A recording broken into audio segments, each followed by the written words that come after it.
First of all, thank you for being here.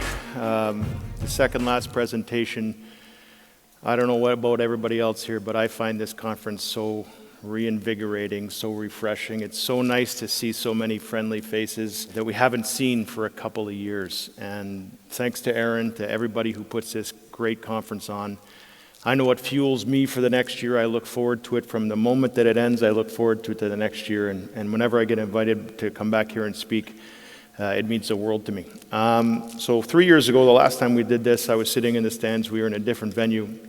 And one of the coaches that I look up to the most, a man that I consider a friend, was talking. And I thought I would just play this clip for you.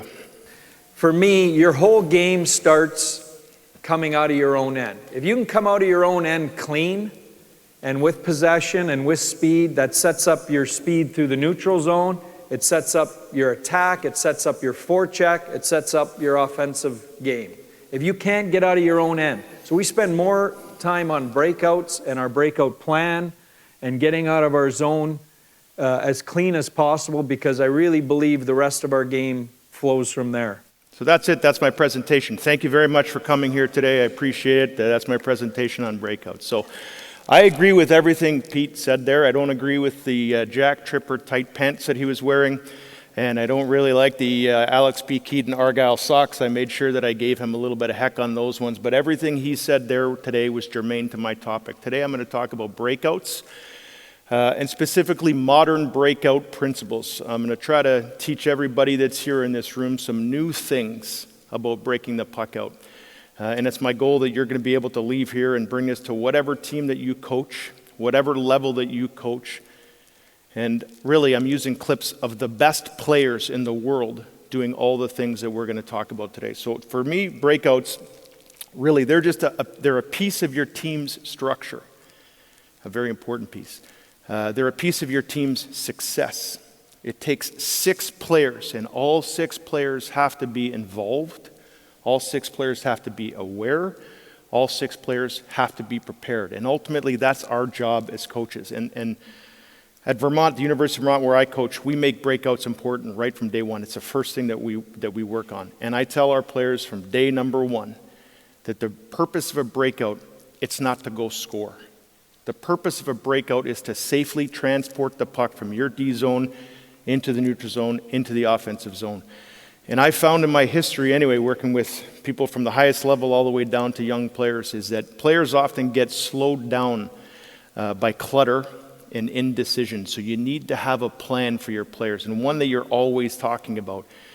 And the plan I want to have is how you can play fast. How fast can you move the puck? How fast can you be available? How fast can you get that puck out of the D zone safely into the neutral zone, into the offensive zone? How fast you as an individual player can get back to the D zone and be an available option. So really, I guess a modern way about talking this would be you want to efficiently spend the least amount of time you can in the D zone. So we're going to talk about that today. So first thing to think about on your breakouts, on your reads, are what type of puck are you trying to break out? Was it chipped behind the defenseman? Was it a hard rim? Was it a shot off the goalie? Was it a flipper? What was that? And then now your players have to get back and recover that puck. They have to recover that puck, and they need some support. And if you can have your players coming back into the D zone, figuring out how can I be that option? How can I help recover? How can I help support? I think your team is going to have a lot better breakout success. On my team, these are non-negotiables. So our players as coaches on my staff, we give them a plan. We teach that plan daily. We revisit that plan often. We adjust that plan depending on who we play and even inside the game. And at the end of the day, it's up to the players to execute. So we're going to look at a few things on breakouts. So knowing who you're on the ice with and who you're on the ice against. So who you're on the ice with, what are your teammates capable of doing? Are your defensemen great skaters? Are they great passers? Is your goalie, is she a great puck handler? Do you have a left shot forward coming back down, playing on the right wing? Like all the things that you got to think about as a player right there. You also want to think about who you're going to play against, which is very, very important. Is it a heavy forechecking team? Are they skilled?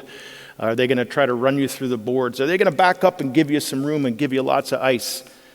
term I stole from Mike Babcock when he was generous enough to help me on my staff at University of Vermont. Numbers back, working from the O zone all the way back. We're going to see that today. Numbers back through the neutral zone, numbers back into the D zone.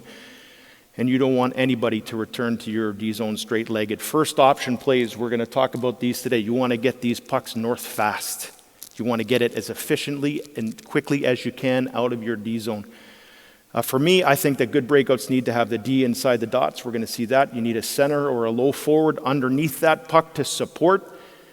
And you need your wingers to be aware. You need your wingers to be aware of the opponent D. Are they pinching down heavy on you? Are they giving you lots of room? I think this generation of players, like I'm turning 50 this year, don't tell anybody, but the generation of players that are coming back down, the younger players, nobody talks. I don't know if it's because of the mouth guards or it's because of language barriers. I don't think players talk enough. Encourage your players to talk, to communicate. Part of communicating is listening, so you want your players to listen and to be available in the D zone. And maybe the most important puck is you gotta want the puck. Wanting the puck is so important. That's an aggressive thing. You gotta want that freaking puck at all times. Skating is a big part of this. Speed, the biggest breakout weapon I think that you can have. So how fast can your players get back and get connected? Skating does solve all problems. Every time you take a stride, the picture is gonna change for the other team. That's a term I learned from my friend Jamie Compon. But your legs are gonna buy you time. And your legs buy you time sometimes when your hands aren't going. And you actually build speed on your breakout carries starting from the D zone through the neutral zone into the offensive zone. The teams that I watch, and I have certain teams that I think are outstanding NHL breakout teams, they're the ones that don't break stride when they come back into the D zone. So you want speed for all your players. So how do you do that? You challenge them. You challenge them by saying, how fast can you do this? How fast can you get your brain to switch from going on defense, the recovery, to offense and transporting that puck all the way through? So we're going to look at some clips, and this first clip is going to be from Game 5. It's going to be the Rangers against Carolina, and Carolina has a breakout plan right here, and this is going to be a really big reward. So you're going to see there's about 7 minutes left in the third period. Carolina's winning 2-1. There's your first shoulder check by Pesce right there. He's looking to see what's coming, and they've already played them 4 times, so they know the forecheck pressure coming from the Rangers. Pesce understands that. When this puck gets to him, there's your second shoulder check, and he's not dusting this puck off, not slowing the puck down. It's rimmed, and right there, that winger just did his job. That winger just executed the plan. He accepted that pinch, the pre-pinch from the New York Rangers defenseman, and what's the reward for that? The reward for that is Svechnikov is off down the ice, and that's a goal in the Stanley Cup playoffs. So watching the best players in the world, sometimes you see things that don't happen perfectly. So here the Americans are not able to execute their breakout plan. American player gets knocked down right here, and this winger that's right here, she's just a little bit late to the wall right now, and I understand why. One of her partners just got knocked down. Nothing is perfect. She still does a good job. Her toes are going to be up the ice. This is great. The only thing that she can do safely is to touch this puck and push it all the way down the ice into an icing. What's the cost of that? The cost of that is now there's a D-zone face-off. Canada wins the face-off. Canada scores. So now let's look at the Americans doing this thing perfectly right now. So Megan Keller is going to go back to get this puck right now. She's not straight-legged. We know that. Everybody is coming back. They're connected. They're going to execute a great breakout. Just like that Pesce clip, she doesn't slow this puck down. She's just going to rim this, and now that winger is there. The winger is there right now, and then now you just look at her options that she has. She's got options underneath. She's got another option that's just underneath her. Her feet are planted. She sucks in this forecheck, passes to her partner. Americans get off into a great forecheck. Now this is a tiny bit different because there's not a lot of pressure. The last 2 clips we saw there was heavy pressure. Now Renata Fast is going to start doing some of the things you want from your defenseman. She gets her hips around this puck. Look at her eyes. Her eyes are up the ice. This puck is on her forehand. She draws in this American forechecker, passes to her partner, and they take ice. Ideally, I'd like to see her just being a little bit underneath. Who the heck am I? They take the ice in front of them, and they're going to get a fantastic entry. It gets chipped. Now you got a slash winger that's all the way in there. Canadians get a line change. 1 versus 5. She's able to eat this puck, and now Canada gets a little bit of zone time. That's a successful breakout plan. So when you do have your breakout plan, the first thing to talk about is your neutral zone forecheck. So if you're a 1-2-2 neutral zone forecheck team, which most teams in the world probably would be, it's the easiest one to teach. It's the one you've seen since you were a young player. Most 1-2-2 forechecks will have like a lot of strong side breakouts, a lot of strong side reverses. If you're a 1-1-3 or a 1-3-1, you're going to get a lot of goalie handles, a lot of weak side exits, a lot of rims from that. So you got to know your own neutral zone forecheck. You got to value and teach, and I think celebrate the hard plays in the D zone on breakouts. So it's chopping those pucks out right there when you got somebody coming down at you. Understanding that there's not always a perfect play, and sometimes there is no play. Sometimes the safest play is just to flip that puck in the air. And if you're watching the playoffs, you're going to see Tampa is so good at that. What type of team do you want to be? So you have to know your own team's strengths, your own team's weaknesses. Your goalie, again, is she a great puck handler? Is there a trapezoid that's right there? Are you a slash support team on your breakout? Or are you a second quick team on your breakout? Whatever your principles are. I know at Vermont, I tell my team one thing: I don't want to have any control breakouts.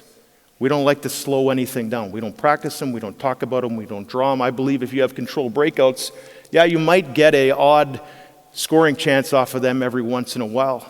But when you have a control breakout, you slowed everything down, the other team gets a fresh line change, and now you get 5 players in the other team that are above the puck right now. So we tell our players we want to play modern, we want to play a possession game, we want to be fast. That's how I challenge our players right now. So a couple more clips we're going to look at. This is the value of the reload. So this is from last year's playoffs, and you're going to see Braden Point. You got 3 players that are basically trapped below this goal line right here, and the breakout for Tampa starts right now.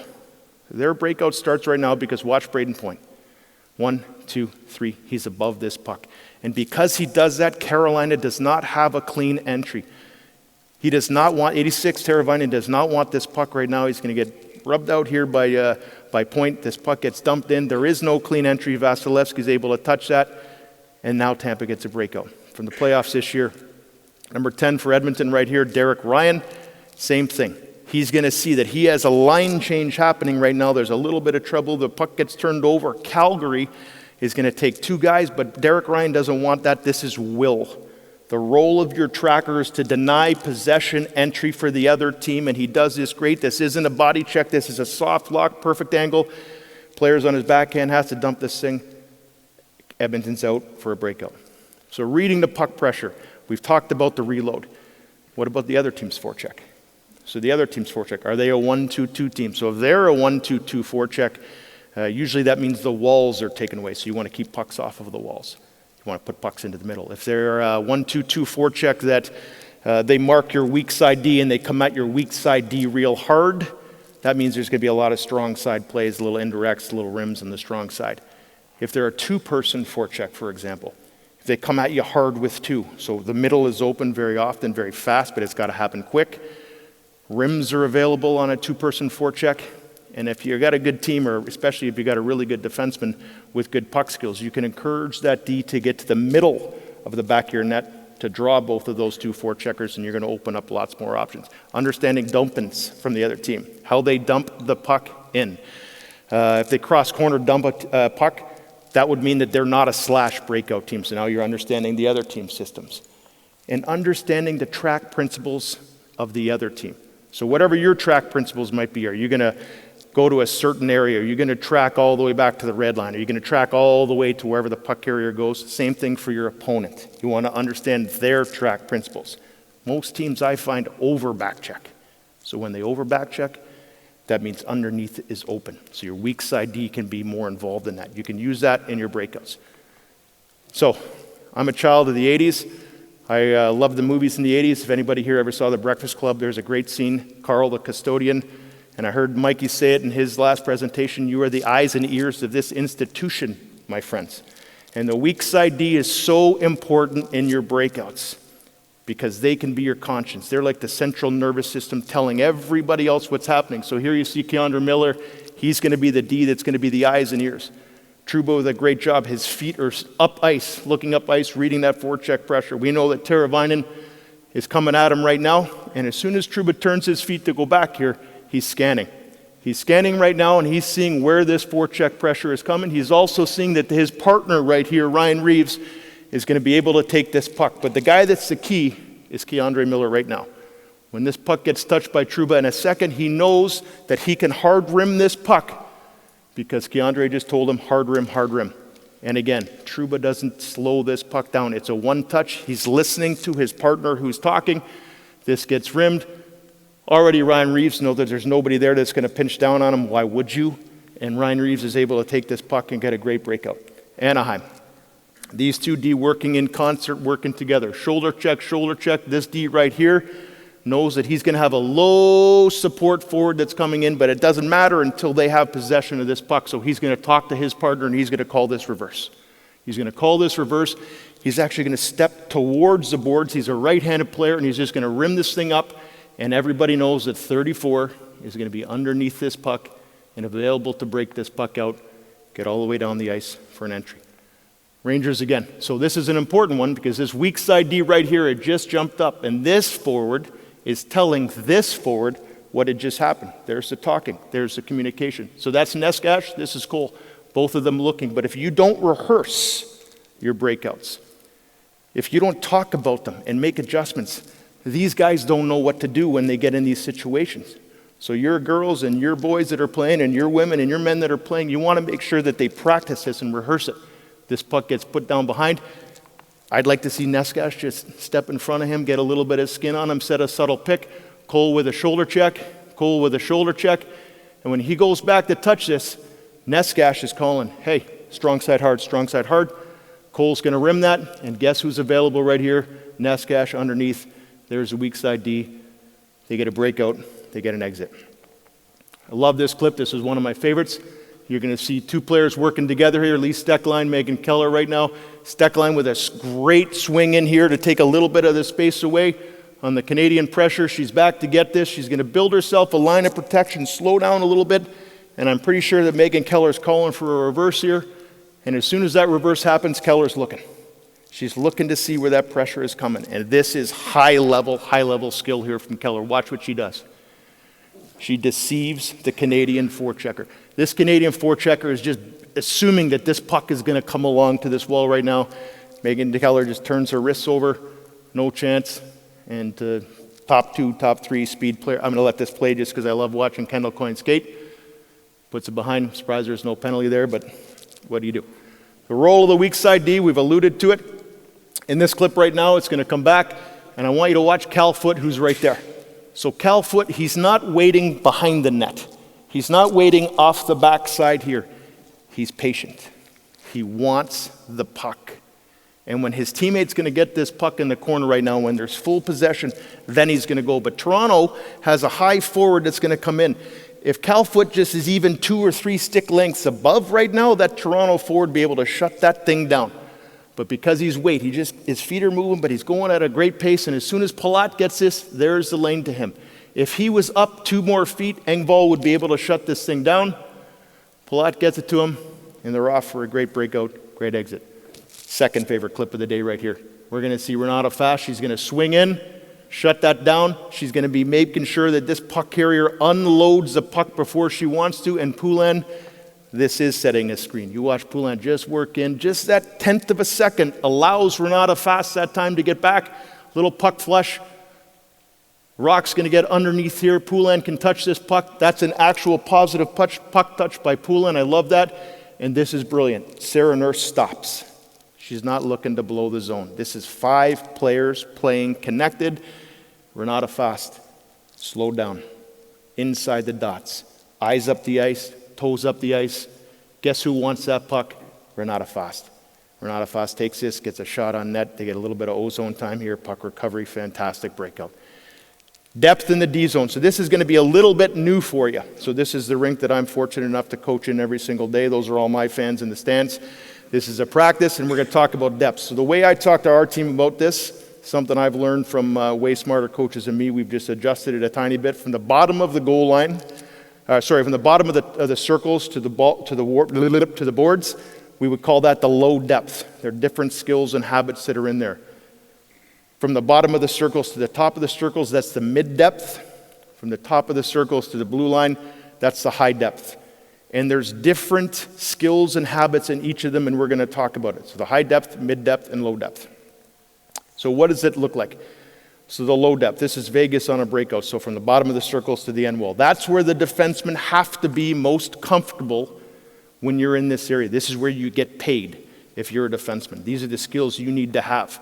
You can think about those. A lot of times it might be a bunch of players in there and the puck might have to come out the other side. The mid-depth, the bottom of the circles to the top of the circles, that's where the wingers have to be very comfortable. Centers, you're kind of an independent contractor on breakouts. You got to read here, but this would be an example there. And from the top of the circles to the blue line, sorry, wingers, that's where you have to make your money. That's where you have to get pucks past Lee Steckline coming down on you or Victor Hedman coming down on you trying to jam a stick down your throat. How does it look?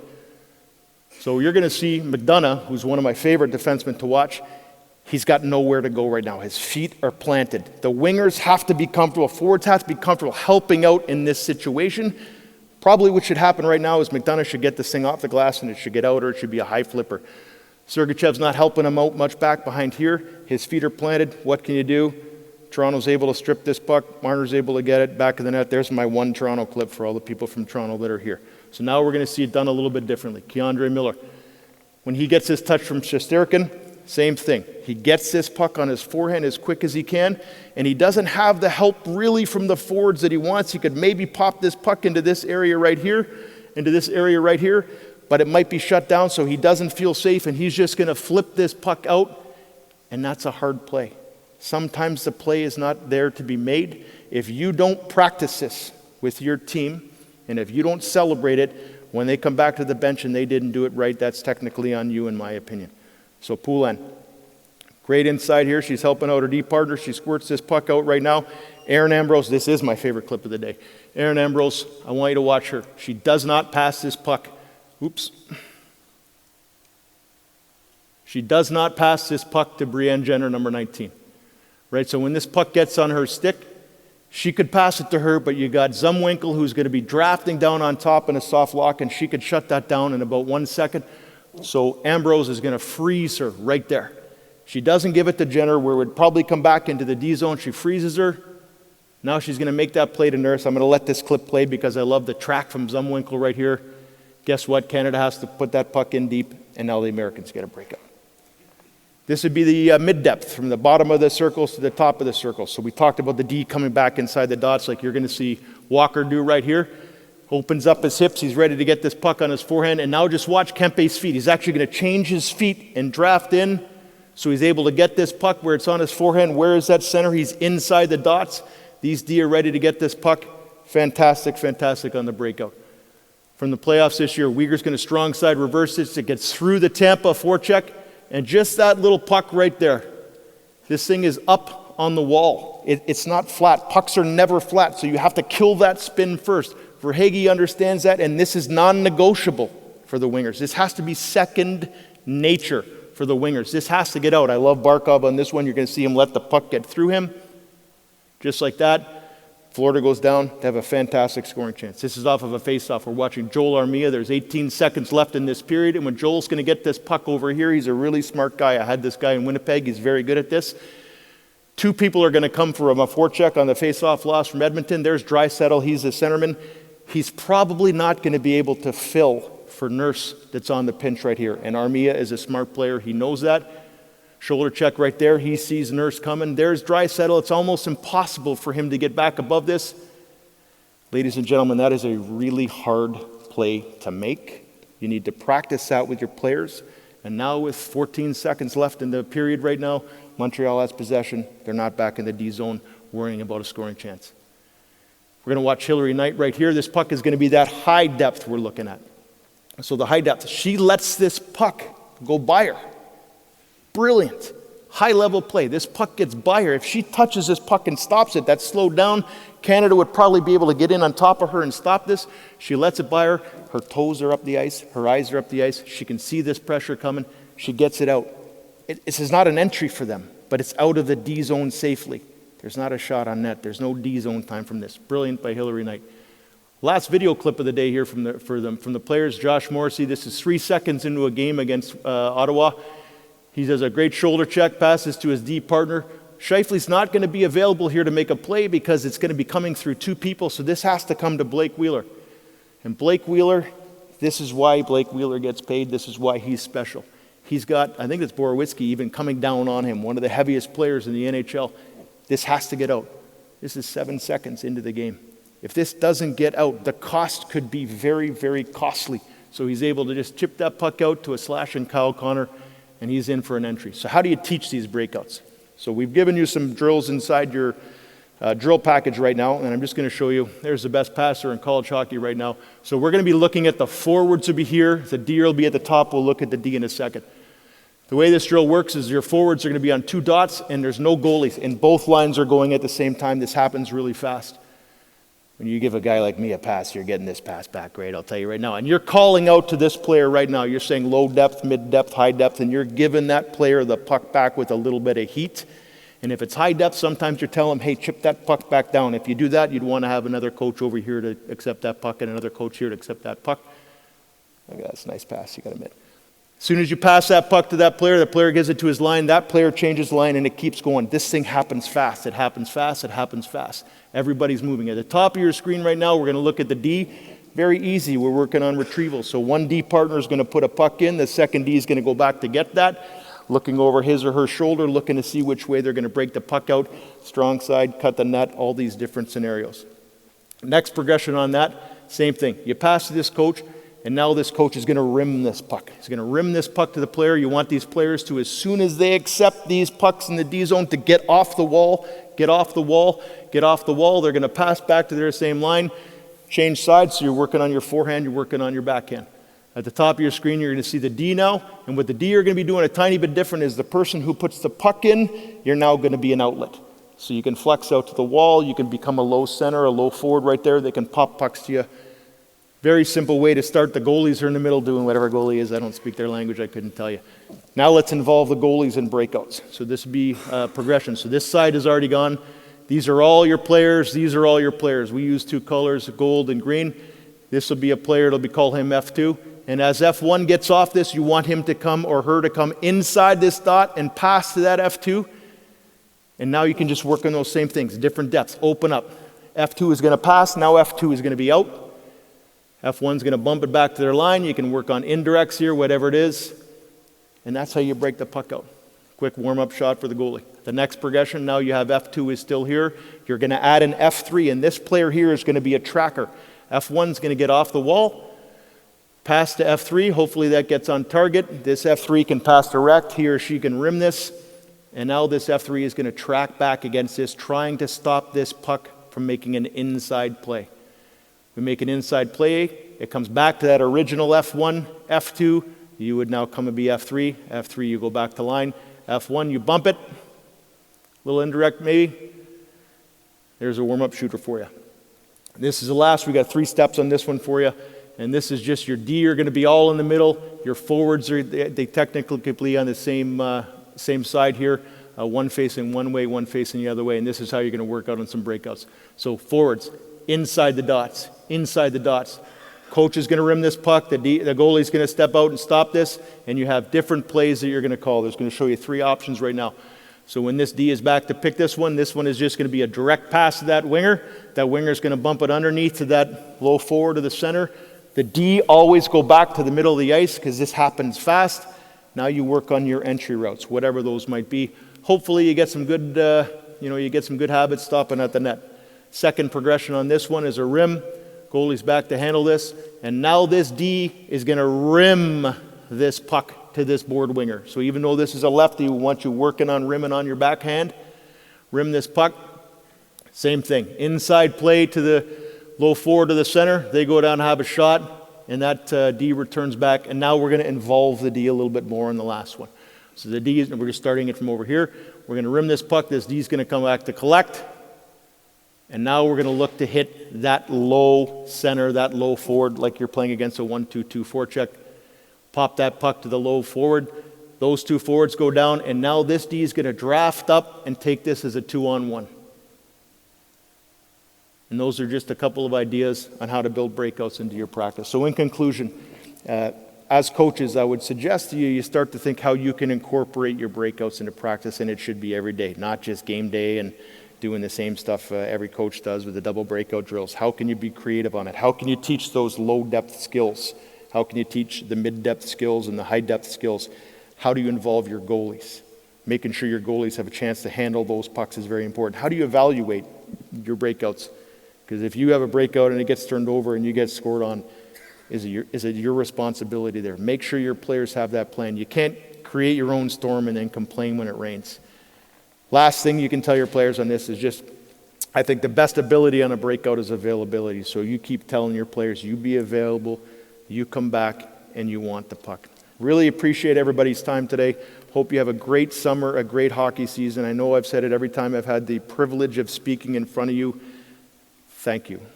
Thank you for being coaches, because guys like me or men and women that are in the audience out there, at some point, some coach has done something positive for you that makes you want to do this job. Most of the people in the audience don't even get paid to do this, and you never get said thank you. So thank you for what you do. Appreciate your time today. I'm around for a little while if anybody has any questions. Look forward to seeing everybody have a great season next year and a great summer. Thank you.